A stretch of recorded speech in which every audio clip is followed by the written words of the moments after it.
Haynes chapter 13. And verse 7. I think they read all of the first 8 verses, and I might deal with those next Sunday. But today I kind of just want to zero in on verses 7 and 8. And that passage, if you have it, say amen. Amen. Render therefore to all those dues, tribute to whom tribute is due, custom to whom custom, fear to whom fear, honor to whom honor. Owe no man anything but to love one another, for he that loveth another hath fulfilled the law. I turn to Proverbs chapter 27. I'm sorry, Proverbs chapter 22 and verse 7. Proverbs chapter 22 and verse 7. The rich ruleth over the poor, and the borrower is servant to the lender.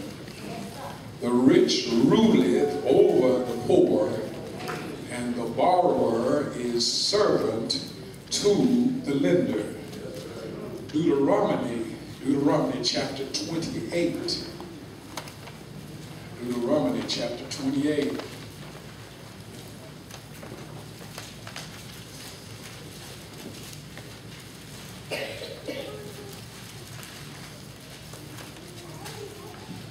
Verse 13. Verse 13. And the Lord shall make thee the head and not the tail. And thou shalt be above only, and thou shalt not be beneath. If that thou hearken unto the commandments of the Lord thy God, which I command thee this day, to observe and to do them. And finally, Matthew chapter 5.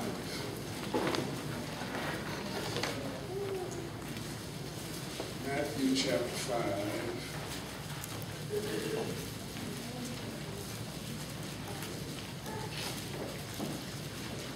Matthew chapter 5, verse 23.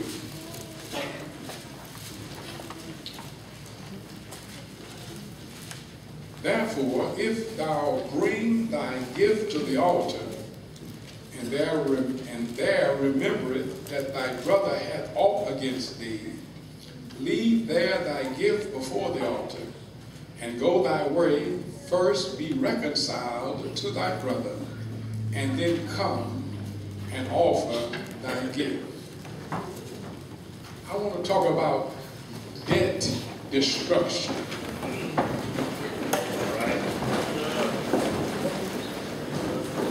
Debt destruction.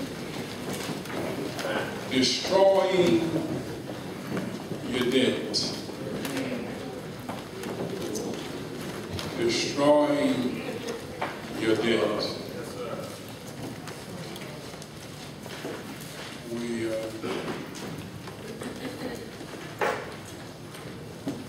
have to realize that God wants us to be liberated from the shackles of debt. And that your having debt is something that you do. You choose to be in debt. I understand the argument that I got to have credit because I don't have enough money to buy what I need. But if you don't have money to buy what you need, it means you sure enough don't need no debt. I understand at some points in your life you might have to borrow to buy a house and a car, but my point is we should never be satisfied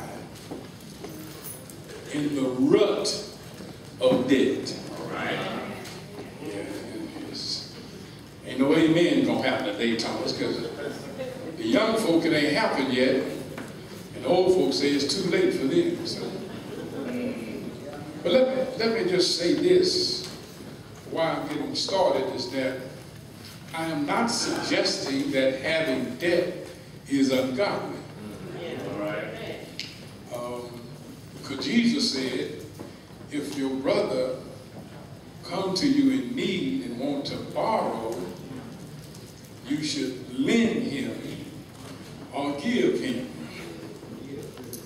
So that if Jesus said we should lend him, so that means debt is an option.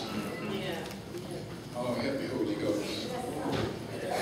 But my question is, which option do you want to take?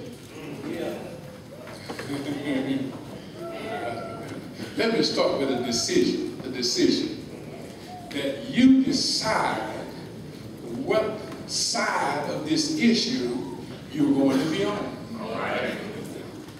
Yeah, he says you got a choice. You can be head or the tail. Yeah, right. Yeah. You can be a borrower or a lender. Yeah. You decide which side you're on. But you need to understand, whichever side you choose, there are consequences to your decision. All right. Yeah. If you choose to be a tail, then you reap tail blessings. You see, things happen on the tail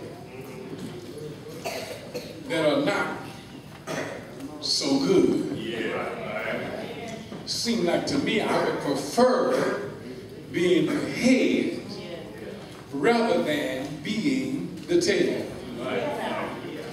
The Holy Ghost. Now, I think I will tell you, I don't understand it, but I've seen it, that there are people who have been conditioned to enjoying being a tail.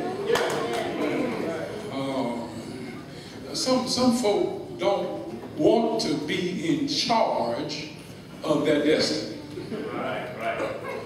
It's like when the slaves were freed, they said there was some, even though they had been freed, there was some folk who didn't want to go. Right. They had grown so accustomed to folk taking care of them. They didn't want to risk having to take care of themselves. Help me, Holy Ghost. And I think I want to tell you that there are some Christian folk who feel like they are doing God a favor. It's a spiritual trait or characteristic to stay poor, to stay in debt, and having other folk determine whether you make it or not. Oh yeah. You want to make it holy. And I just came by to tell you, it's not a holy thing. It's only a choice that you make. Yeah. We got some young ladies who won't listen to what I'm saying. Say, Reverend, you're not talking to me because I can't afford to get rid of my debt because you see, I'm on welfare. And I need my check every month. I got real quiet. And I'm not one of these persons to suggest that we don't need government supporting the poor. I mean, if y'all can spend money to support the rich oil companies, I don't have a problem with supporting poor people who need help. I just heard about, I heard Al Sharpton talking about Democrats who had a problem with the president's jobs bill because he wanted to tax ExxonMobil, and they don't want to tax ExxonMobil. Yeah. I used to work for Mobil, and they paid me well, but I ain't got no problem with you taxing them, because they can stand it a whole lot more than I can. My daughter, one of my best daughters, worked for ExxonMobil. And if they went out of business, she would have to look for a job. And I might would have to take care of her, but I I still don't care. If y'all want to boycott ExxonMobil, I'll be the first one on the list. Because at some point you ought to be willing to control your own destiny. Stop expecting some big power from the sky to come and take care of you. You need to decide, what am I doing to help myself? See, I don't have no problem with a lady being on welfare, but I do have a problem when you think that you're supposed to stay there. And one thing the demons of the world likes to do, they want to make you think that when you're in a rut, you have to stay in the rut. Come on here, somebody. See, you're getting to the point that when the Lord helps you up, you better yourself. You go ahead and get on your own 2 feet. I don't want to be where somebody got to take care of me. One of my prayers is that Lord, if you're going to let me live old, let me be physically capable of taking care of myself. Come on here, somebody. Because I don't want to have to live to where somebody else have to take care of me. I don't want my children to have to alter their lives to take care of me. I want to be self-sufficient. And that's all I'm trying to say. Every child of God ought to live in such a way that you want to take care of yourself. There's nothing wrong with being on welfare, baby, but you ought not live on welfare. You ought to get to a point that you want to be able to stand on your own 2 feet. If I was on welfare, I ain't going to be on welfare today. The Lord helped me up, and since I'm up, I'm going to do what I can with what I have to the glory of God. You are happy with this here. And the next thing I'll tell you is that you got to decide, who do you want to be in charge? Do you want the people of God to be in charge? Or do you want the people of the world? Because a lot of you are standing in your holiness and your holy posture as though it's something good about being poor and not in control, and consequently you got all of these demonically possessed people handling our economy, making our decisions, and that's why we're in the shape we're in now with all of these ungodly decisions, because the people of God are standing by and doing nothing. Y'all quick to talk about somebody who drank a beer, but you see, there's more than a sin of commission. There's a sin of omission. All right. And God's gonna stand a lot of us up and not just ask us what we did wrong. He's gonna ask us why we didn't do more things right. Do I have a witness here?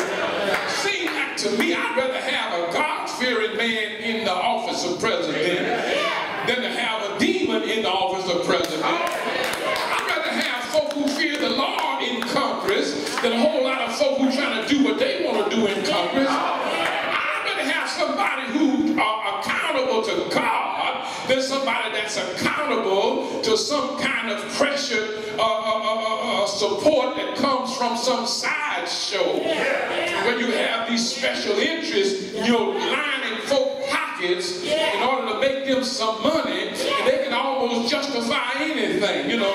They put that stuff that stick in their pocket and they try to make you think it's perfume. But no, I'd rather have somebody who's going to stand up for right and for righteousness. Oh, I'm trying to tell you, you got to decide whose side you're on. You got to decide whether you want God to control your life and God to use you to be in control to make the world a better place, or whether you're just going to sit on the sideline and just let stuff happen. I could stay there, but I have to move on. Let's talk about debt deletion. Debt deletion, not only do I see the decision, but debt deletion, that once I decide that I want to be the head and not the tail, once I decide that I want to be in charge, I want to be the supervisor and not the servant or the slave, then I've got to take some actions in order to make it happen. Because see, the other problem is that a lot of times we church folk, we love to talk a good talk, but we short on application. We like to talk about what we need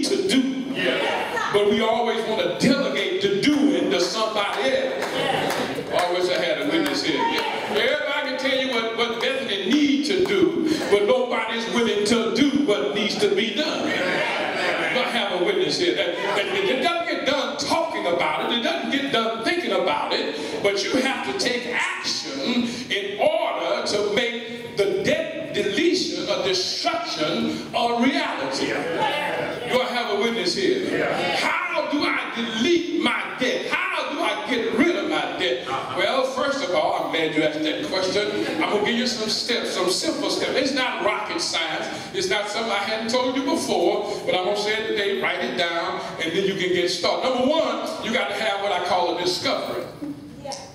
You got to discover what your debt is. Right.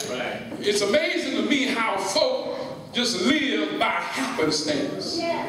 They make a check, let's say for $900 a month, and they buy everything they want, pay their bills, and hope they got something left.